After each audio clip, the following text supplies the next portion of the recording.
আমার বাড়িতে আমি থাকবো না তো তুই থাকবি নাকি? কি তোর বাড়ি? তোর বাপ এই বাড়ি তৈরি করে দিয়ে গেছে নাকি?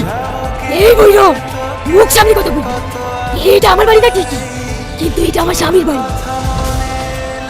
তোর স্বামীর নাম কি? এই বইরো, স্বামীর নাম মুখে দেয় না, তুই জানিস না? স্বামীর নাম মুখে দিলে পাপ হয়, বড় পাপ হয়। ও, তোর আবার পাপ পুণ্যের জ্ঞানও আছে না? আগে বল তুই এখানে কেন এসেছিস? প্রতিশোধ, প্রতিশোধ নিবি। প্রতিশোধ নিবি? আমি তোকে সাহায্য করবো, বল কিসের প্রতিশোধ নিবি? সাহায্য করবি তো?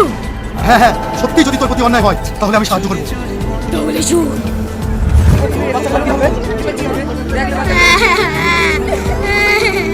কি বাবা, এখানে তো লোকজন, কি হয়েছে? আরে বাচ্চাগুলো কান্না করছে কেন? ছোট বাবু, এদের সংসারে খুব অভাব ছিল, তাই এদের বাপ মা খেতে না দিতে পেরে অভাবের ছেলে আত্মহত্যা করে মারা গিয়েছে। আমি তো গ্রামের প্রত্যেকটা মানুষকে বলেছি, কারো যদি কোনো অভাব থাকে আমাকে এসে বলতে, আমি যতটুকু পারবো সাহায্য করবো। ছোট বাবু আপনার খোঁজে গিয়েছিল, কিন্তু আপনার বড় ভাই এদেরকে অপমান করে বের করে দিয়েছে, তাই কোনো দিক না পেয়ে এরা আত্মহত্যা করতে বাধ্য হয়েছে।